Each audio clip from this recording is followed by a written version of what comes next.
कभी एक वीरान घाटी में एक सूखी फटी हुई झील थी। वहां न पानी था न हरियाली, बस धूल और पत्थरों के ढेर। एक दिन तेज हवा के झोंके में उड़ता हुआ एक कमल का बीज उस झील की दरारों में आकर फंस गया। पास ही एक बहुत बूढ़ा कछुआ रहता था। उसकी चाल भले ही धीमी थी, पर दिल बहुत कोमल था। कछुआ रोज अपनी खोल में जमा थोड़ी सी नमी लेकर उस बीज के ऊपर टपरा देता, मानो किसी अनजान दोस्त को बचाने की कोशिश कर रहा हो। दिन बीतते गए, कोई बारिश नहीं, कोई बादल नहीं, पर कछुए की जिद जारी रही। धीरे धीरे बीज में हल्की सी जान आई। महीनों बाद मिट्टी चीरकर एक छोटा अंकुर बाहर निकला। कछुआ उसे देखकर इतना खुश हुआ कि कई देर तक वहीं बैठा मुस्कुराता रहा। सालों में वही अंकुर एक शानदार गुलाबी कमल में बदल गया। कमल खिलते ही घाटी बदलने लगी, पक्षी आने लगे, टर्राने लगे। हवा में खुशबू फैल गई, सूखी झील जैसे फिर से सांस लेने लगी।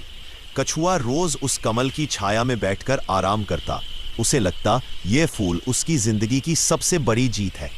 लेकिन प्रकृति हमेशा एक सी नहीं रहती। एक साल भयावह गर्मी आई, बादल गुम हो गए और झील फिर से फटने लगी। कमल की पंखुड़ियां सूखने लगी और आखिर वह मुरझा गया।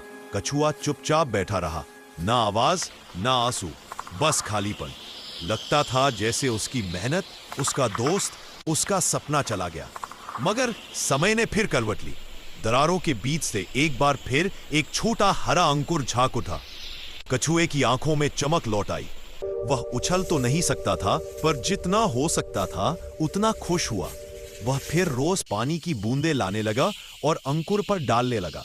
फिर कैमरे की तरफ मुड़कर बोला, ये सब तो ठीक है, पर मेरे जैसा मेहनती कछुआ हो और तुम लाइक, शेयर, सब्सक्राइब ना करो? भाई ये तो बहुत नाइंसाफी है। और इतना कहकर कछुआ रोने लगा, क्योंकि झील तो फिर जी उठी थी, पर उसके सोशल मीडिया के सपने अभी भी सूखे हैं।